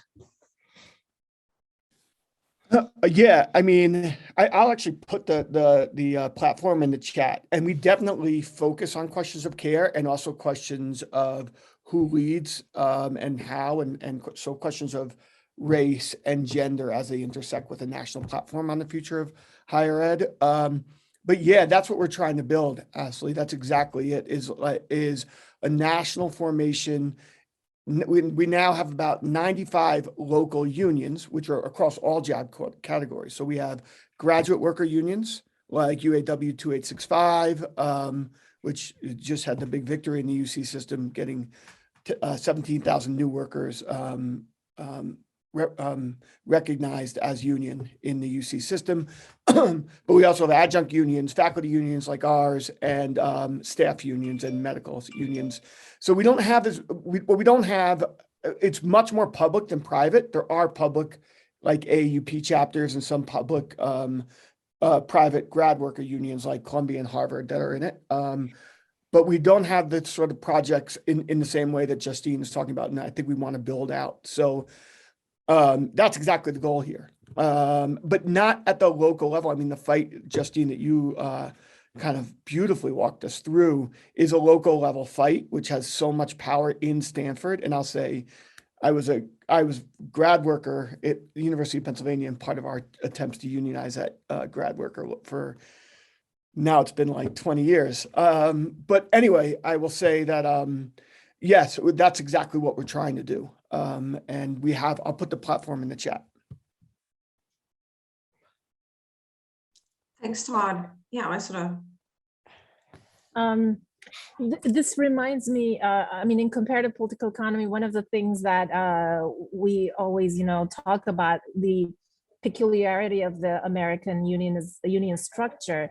It was never very powerful because from the get-go, from the 19th century on, it was divided geographically along race and ethnic lines. In Europe, it was just sectoral. And employers use the, you know, ethnic divides, racial divides, geographic divides to their advantage. And it really kind of surprises me, it shouldn't, to see the same thing happening still in higher education, that it's so divided.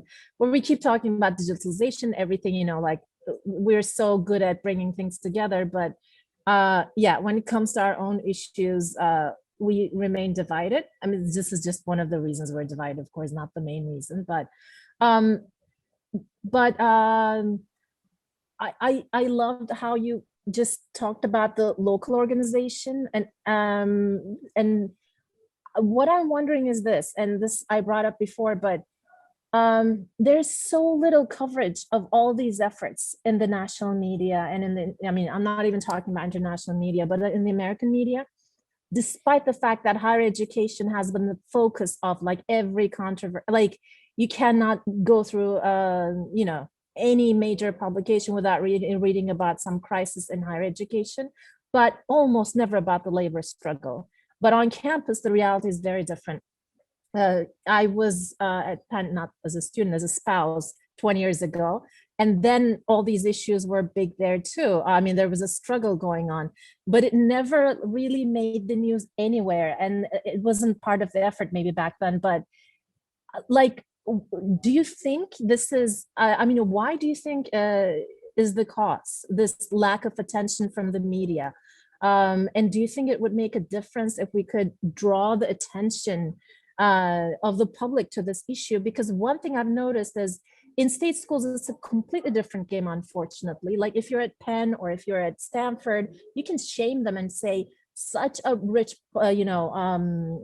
institution is doing that. Harvard is not doing that. You can compare, you can shame. Name recognition is very important, like this competition among the Ivies or, like elite institutions. But at a state institution, when you go with such, that rhetoric, they're just like, oh, we're penniless, sorry, you should go talk to the governor and the Senate or whatever. So this is a whole different, you don't even have that kind of leverage. Like whatever you do at school, they're like, we don't have the money, sorry. So the approach would be to attract shame the entire system generally nationwide. And why can't we or American higher education labor struggle not get this? Thank you. If anyone has ideas. Donna? Yeah, thank you for that. I want to speak to just the first part of your comments about the media, because that was even the framing for the piece that I wrote. The difficulty in trying to place labor into the big organs that everyone reads. I mean, it is off the chart. And, with the Amazon organizing campaign, there's no coverage of labor. And then when there is the possibility, usually the most difficult kind of organizing in the private sector and in the South, suddenly there's a blitz.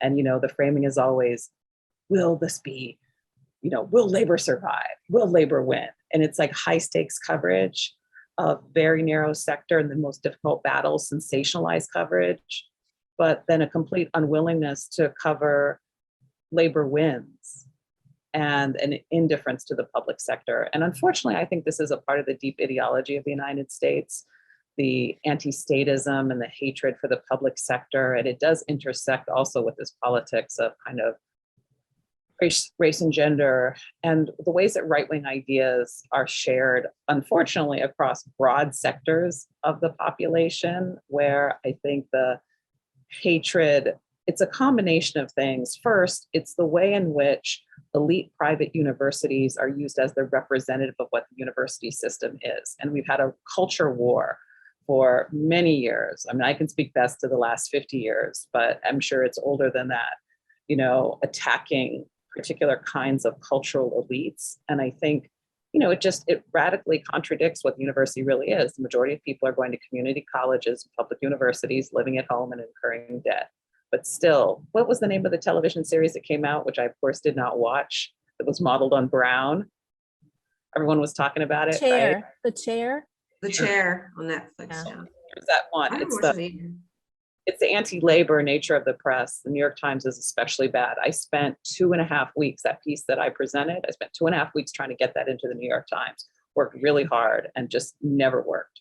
So you're in higher education, I feel you have a double whammy. You have the absence of labor reporting in much of the mainstream press. And then when you add on to that higher education, they refuse to cover it. Yeah. Do you think it's because, this is how it works with the media. It's not even like anyone's pressuring them, but they do have very close ties with elite institutions. Like they're literally friends. They eat and drink together. Could that be a reason? By the way, Trevor has been raising. Sorry. Can I just quickly respond to Isuda before Trevor goes to a separate question? I think Donna's all right. And it's also a structural problem, right? I live in Philly. The Philadelphia Inquirer has a whole business section with like 10 reporters. and nobody covers a labor beat. It's a structural problem. It's a cultural problem. And then as Donna said, it's double whammy because there's not much reporting on higher ed in general. And then the left outlets, as Justine flagged, have a sort of snobbery against higher ed labor, right? And so we're not workers, right? That kind of bullshit. So, excuse me. So it's both the lack of no labor coverage and no structural labor journalists. All of our great labor journalists are hanging out there as like trying to find jobs. Sarah Jaffe, all of them, none of them have most of them don't have like day jobs in one place. So it's a structural problem. And then it's compounded by the fact that we're not workers somehow by the left press. Thanks a lot, Todd. And by the way, I totally agree with you that this is one of the most problematic aspects, that we tend not to think of ourselves as wage laborers. This is an illusion that we have to get rid of like immediately. Trevor has been raising his hand. Trevor, please. Sure. I was just hoping to contribute to the conversation rather than steer it in a different direction. I think Donna and Todd are exactly right about the kind of classed nature of the public sphere in the United States and the way that it only selectively engages questions of social inequality. It's very interested in stories of suffering, or what I went to a film last night by that's a new digital print of a kind of radical filmmaker's story of kind of resistance in Angola in the 1970s. But the filmmaker talked about being against what she called miserableism. And that is the way in which class is often discussed, if it's discussed at all. And resistance is not discussed. And that includes unions. It's not limited to unions. There's all sorts of community organizations exactly the same. And the way this comes down to higher ed is the reporters occasionally, just as poverty is constantly being rediscovered in the US, but as if it's a surprise. So the frame is always reinforced.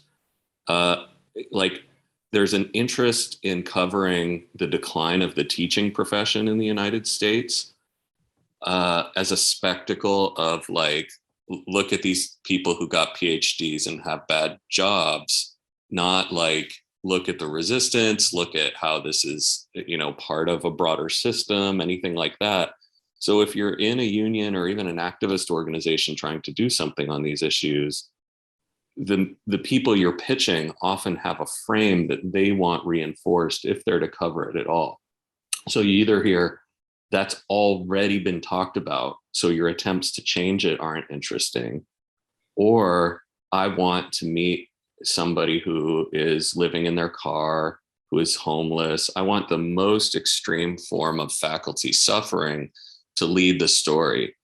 And for those of us who feel a kind of conscientiousness about representing where our members are, if that's where our members were, you could pitch that. But like our members are actually people who love teaching, but just wish that they weren't being exploited so badly, or that they could support their students better. And for me, I think this is one of many examples where our own, at least for me, the struggle has really helped me see a lot of conditions that are more extreme for the working class in general in the US, but we're just seeing a small part of it where we're like, oh, like, why does nobody care about me? It's like, well, it's because there's this middle class framing for our media that imagines the experience of the working class to only be suffering and has no interest in resiliency, struggle, whatever, even though obviously it's a complicated situation with the high cultural capital that academic workers have. I do think this is a very serious problem. One benefit of where we are now is it turns out that the media is really interested in covering strikes in a sympathetic way. Like most of my lifetime, it's all been what an inconvenience to consumers this is going to be, and if 20,000 school teachers are on strike, let's talk to the parents about how they're struggling to find childcare. But now, for whatever reason, there is a media frame that a lot of journalists have that's like, strikes are righteous because our economy is unequal. And so in our union, we were able to get some decent media coverage that actually helped improve our bargaining position. But for the most part, it's pretty rough. Thanks, Trevor. Georgiana, before I give the word to you, the book that I was trying to show, but the lighting is so bad. Maybe you know about this. This is Power Despite Precarity, Strategies for the Contingent Faculty Movement in Higher Education, edited by Joe Berry and Helena Worthen. It actually sums up quite a lot of on and off campus labor struggles in the US. And it is a recent publication, actually. It just got out in August, I guess. So, I mean, actually, in addition to increased media coverage, we see that labor studies are finally starting to accept anti-precarity struggles in academia as a sort of labor movement as well, which is a very important thing to me. Like, because, you know, along with this illusion of exceptionality, we've also seen in research how our own struggles have been like sidelined by labor studies. We love to talk about labor struggles in other sectors, but we ignore ours completely. But this too seems to change for the better. Georgiana. Yeah. So my point is in reference to, I believe, what Donna may have said, but if I got the name wrong, sorry in advance. And is about the point that when there was an effort on the side of the union to emphasize how the COVID-19 crisis has hit much harder intersectionally, those with minority background and gender-wise, etc., that the response from some colleagues was said earlier was about that being identity politics when a number of white colleagues, male mostly, stepped down.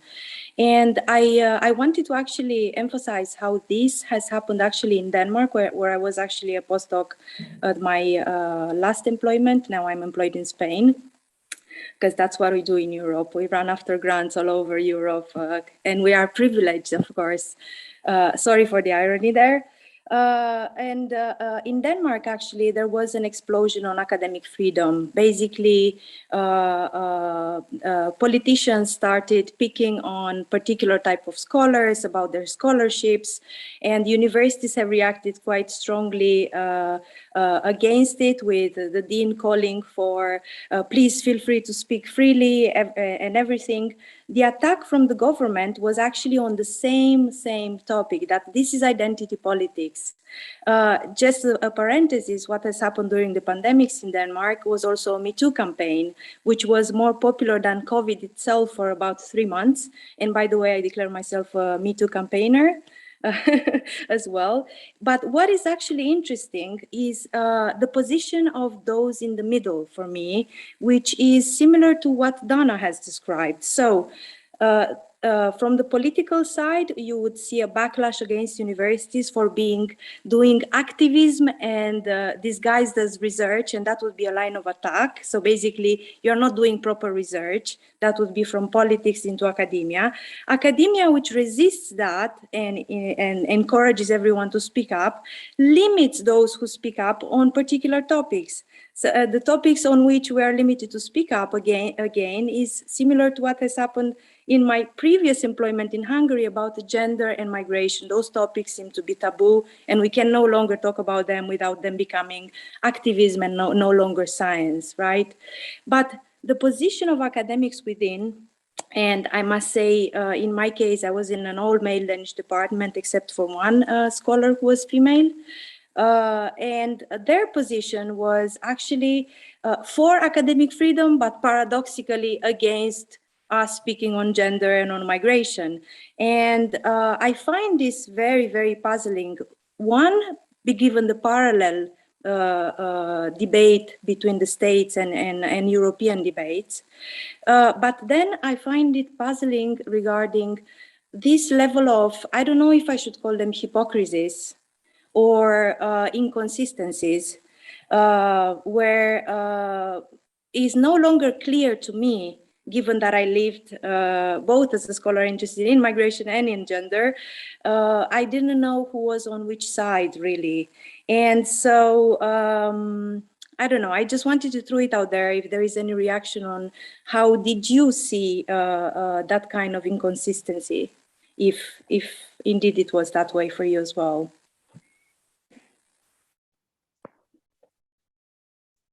Can I ask a follow-up question? Can you just repeat what the inconsistency is?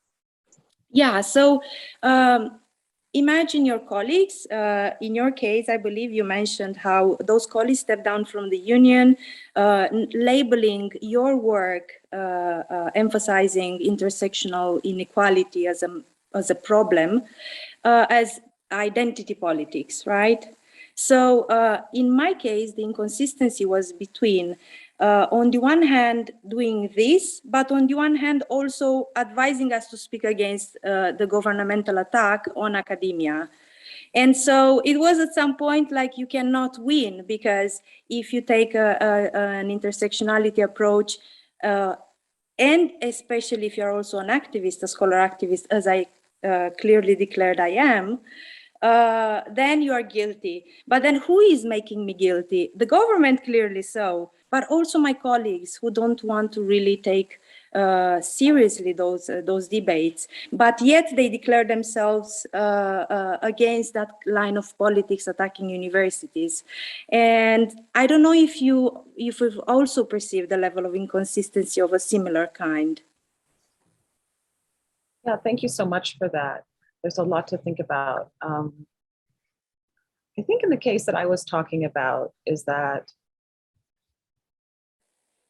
the university, the problems in our union do reflect the larger world. So, you know, the imagination is that because we are so well educated and, you know, most, including the people that step down from the union, they see themselves as a kind of radical vanguard. But the kinds of things that they're saying, some of them are not even that different than Fox. I mean, the anger around questions of race and gender are so foundational in the United States, so that even people that consider themselves democratic socialists will talk uncritically about a white working class as a real thing. And I think that's the ideology that we see in the union. So in that sense, I think, for me, I don't see it as a contradiction. I see it as the struggles inside the union are reflecting the same problems.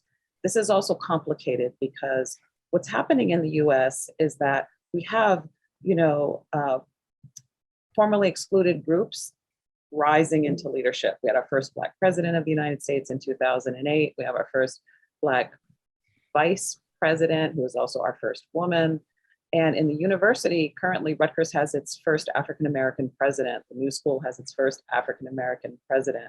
So it's a complex politics now where you may have university leadership that is for the first time, you know, simply the, how do I put this, black faces in high places, but it creates a complex dynamic where they are still pursuing austerity, still pursuing many of the same destructive policies, but this larger culture of white resentment and anger is also part of the mix, if that makes sense. So we just have a lot of, US is so profoundly politically divided right now.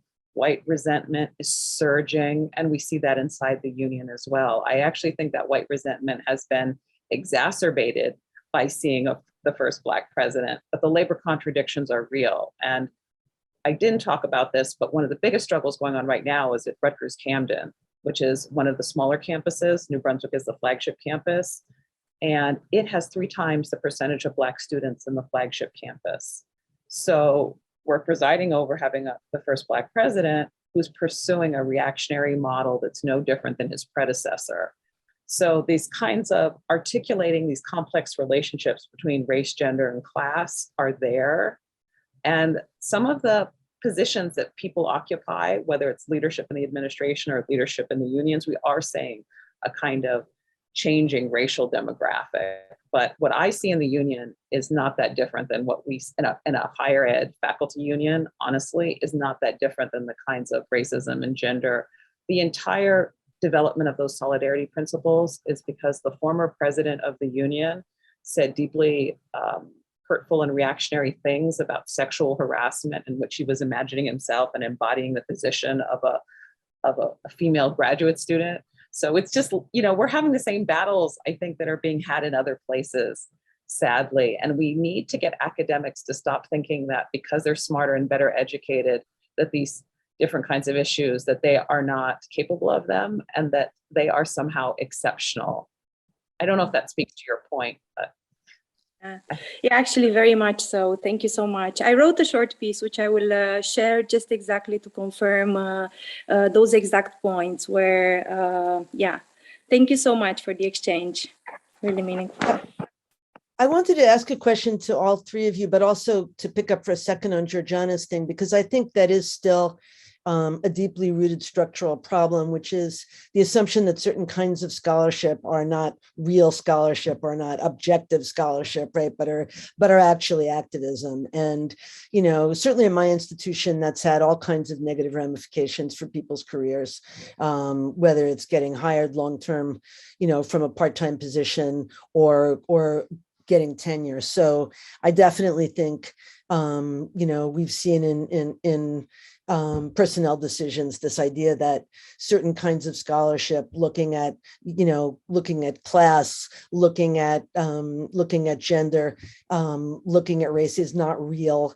And so you have, moments like we had one moment where, people had almost the exact same profile coming up for tenure, but one person was writing about German intellectuals and one person was writing about African-American intellectuals. And, the German intellectual scholar got tenure and the other, the African-Americanist did not, without any self-reflection. So I just wanted to thank you for bringing that up, Georgiana, because we think that that's gone, that's a relic of 50 years ago, but it's in no way gone. I think it's still very much in the debate.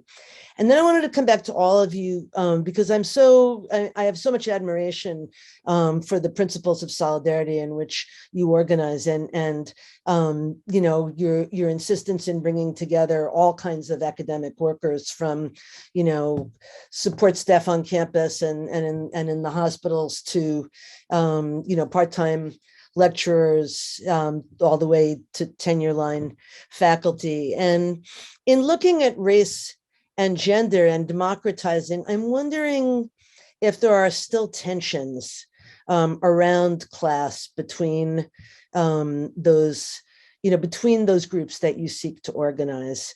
And so, for example, Donna, you might have, women of color working in support staff positions at Rutgers who are, attempting to bring into discussion with other, groups in the union coalition, but wondering if there is a level of trust between, let's say, support staff and faculty. And I say this thinking that our definition of class has had to change as teaching has become more and more of a poverty profession, and having an advanced degree doesn't necessarily make you middle class. Anyway, so I'm wondering for all of you, whether you've seen that come into play in your organizing.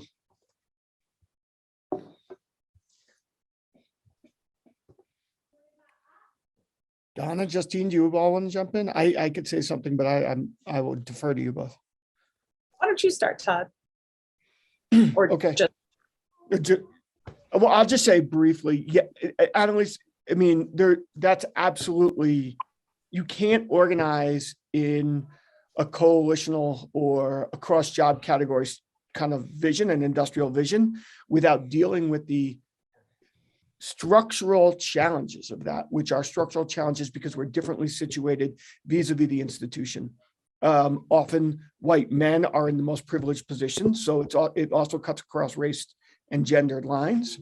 But if we don't acknowledge those differences, there's actually no way to build solidarity and to build a bigger form. And so it's absolutely at the heart of everything. I mean, when we're talking about faculty who are making maybe our average associates at Rutgers make 130, something like that, right? 130K a year for an associate tenured faculty to an adjunct that's making what, 5,000 a class to some of our staff that are making 40 or 50,000 a year. And again, this runs across race and gendered lines. And so if you don't acknowledge those differences and the privilege and power that's also embedded in the institution, for instance, faculty overseeing grad workers in the academic side, but then being in the same union with them. 1 second, sweetheart. Okay, I'll be right there. Then you can't, there's structural differences that force you to acknowledge it. And then there's also distrust because, and I'll just say two things here. One is that faculty, and this goes to points that Ashley has made, that faculty think of themselves as special, right? As not workers, as unicorns that exist out there creating special ideas in the world because we're so like important and our words on a page are so goddamn important that we don't actually exist within a division of labor that's structured to an institution, right? That is, it's a really big problem for us in how we reimagine higher ed. And so first and foremost, that has to be defeated. But I would say that all these tensions exist. The only two other things I want to flag is, and Donna flagged this when she first started speaking, the pandemic is an absolute opening. Even faculty are in some level of free fall, right? Whether it's the attack on tenure that we're seeing throughout the South of the US right now, or the attack on academic freedom, or the attack on governance, or the fact that we just don't have tenure stream jobs and we're being asked to do more because of the press down on us with respect to adjuncts and non-tenure full-time. So I think full-time faculty are in motion, and that is an important time to take advantage of building bigger things. And the last thing I'd say is it's solidarity. But there is no, I want to really underline this. There's no other way forward for any of us than to organize across all job categories and then with students and in our communities. We cannot win. The forces arrayed against us are too big and too strong. And higher ed has gone too far along the neoliberal corporate track that if we don't organize across all job categories, there's no way to build the power necessary to fight back. And so it's not like a nice thing that feels good that we should do because we're noblesse oblige as faculty. It's a necessity in order to win. I'll stop there and let Justine and Donna jump.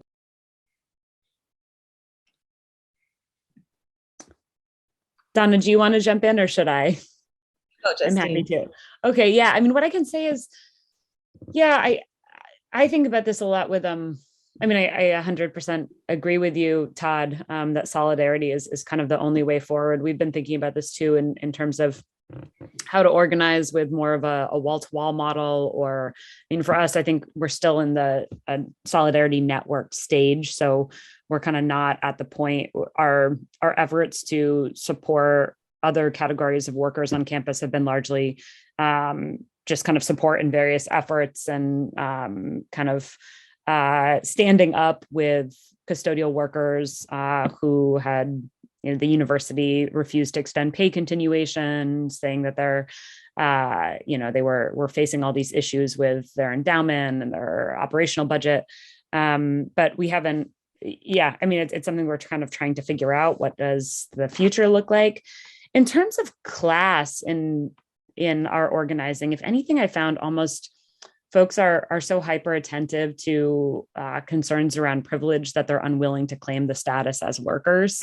That's been one of our biggest challenges, is just to say that, like, yes, you have all these opportunities and privileges, and yet the university doesn't bestow this kind of degree on you or give you a PhD because it's a benevolent, it loves you and cares for you. The university gives you a position as a PhD candidate because it needs an engine to be able to continue teaching, and as a way to ensure that they can get the most esteemed faculty, because then folks don't need to, the graduate students can do the work of grading papers and teaching sections and all of these things. I think, our work has been trying to get people to think about themselves as workers. And that's been, for us, some of the biggest challenges, if anything. And so kind of, as I alluded to in the talk,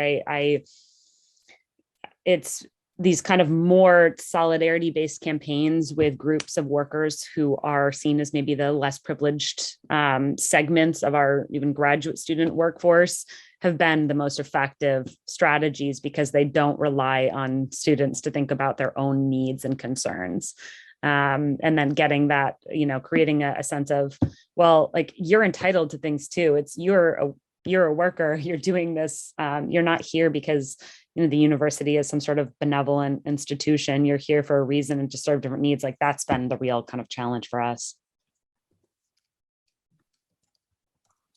I agree with everything that Todd and Justine have said. I'm trying to think what I could add. One thing is, I was thinking about how to turn these kinds of class identification, how to turn that into a process. And Todd can speak to this better because he really did build the coalition and continues to be central to maintaining it. But it feels like what we've done is we worked on building a coalition between the different unions by having regular meetings between the union leadership, getting to know each other, thinking about how to bargain in common. The highest paid union or portions of the highest paid union, making concessions, as I said, from things like percentage to flat, pay raises, coordinating with the other unions, and holding up some of their core material demands and adapting ours based on them. I think there's a second and third level of organizing that is very hard to do, which is, for organizing, people need to have contact with each other, right? They need to see each other. They need to spend time together. Class is relational. It has to be built, not just conceptual.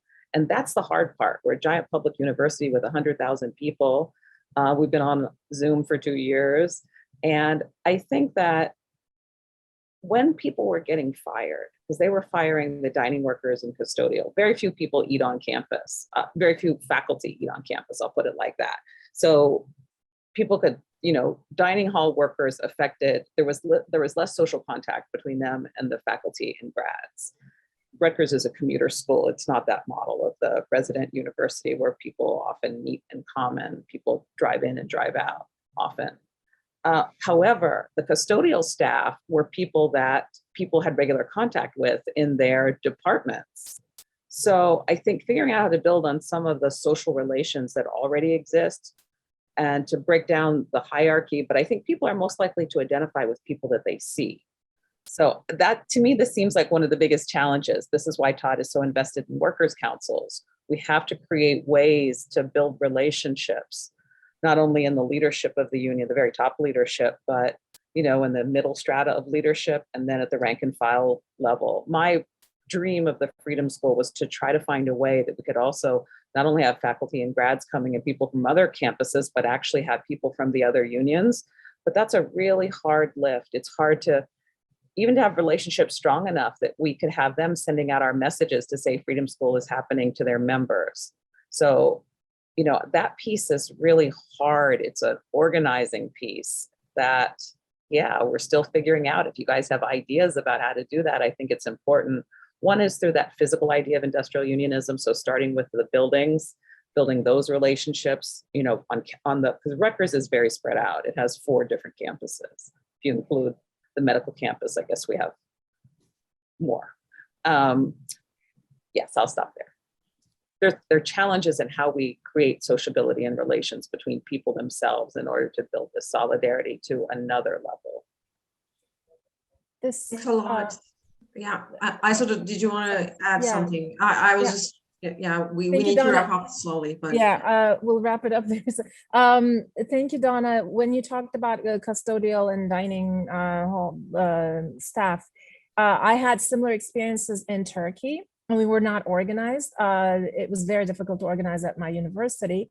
But when we wanted to defend a number of colleagues, they were basically not firing some of them and changing the contract of some of the workers. And when we wanted to stand in solidarity with them, one thing that happened was the dean, who claimed to be very leftist, was shocked and called us all sorts of things that we would actually stand with the workers. Like, why would you do that? The second thing that was really embarrassing, and I can't forget that, the workers were so shocked because they're like, like, you're one of them, and why are you defending us? And and that's when I realized they saw me as part of, you know, the boss group. And I'm like, no, I'm a worker. I work here like you do. I'm precarious like you are. I can be fired like you do. It's just we have different, you know, jobs, but I'm not the boss, or, you know, the boss's person. I can't be like, I'm not, like, I don't have the luxury of doing that, actually. Whether I defend you or not, we're in the same category in my mind. But they couldn't believe that we were in the same category. And it created this dynamic of them being very grateful. And it was because we were not in a unionized structure, it turned into this like, oh, you're so nice and I'm so grateful kind of thing, which is absolutely like useless to everyone. So I realized it turns into charity if you're not, you know, organized together. Then the second thing was when we were signing our annual contracts, a friend was passing by through HR, or she was right before me or after me, and she said, oh, how much raise did you get? And I said, you know, like 4%, 5%, I forgot. And she was like, oh, okay. And the HR person was terrified and scandalized. And she was like, you're not allowed to share your salary. Like, you shouldn't be doing that. And I'm like, why not? Like, is it illegal? She's like, no, but it's not proper. And I'm like, oh, it is very proper. Like, that's what I teach. I shared with everyone. This is how, you know, you take advantages of us. And she had heard of that for the first time. She didn't know why people weren't really were discouraged to not discouraged from sharing. She thought it was actually like bad etiquette. Like, that's what they were taught. So she had never heard of the labor angle. But you know, every time I interacted with the world around me, everything that we taught in class came to us, but in different ways, like this charity kind of interaction that was terrible. And the leftist administration members, supposedly, that's always trying to divide up the labor, calling us trouble. I mean, we were fired in the end for kind of these reasons. Yeah, thank you. And I think it's just such a universal thing. In every country it's happening. And the thing that's happening in the United States and Denmark, it's not a coincidence, Georgiana. They're actually copying the model from American politicians.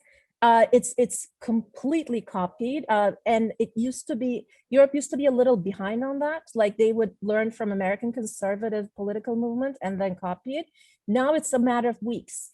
They hear something like critical race theory, and immediately they take up that language and they start repeating in Europe, and they start repeating it in Turkey and in different parts of the world. It's fascinating. Like, they talk about critical race theory in countries where race is not a category.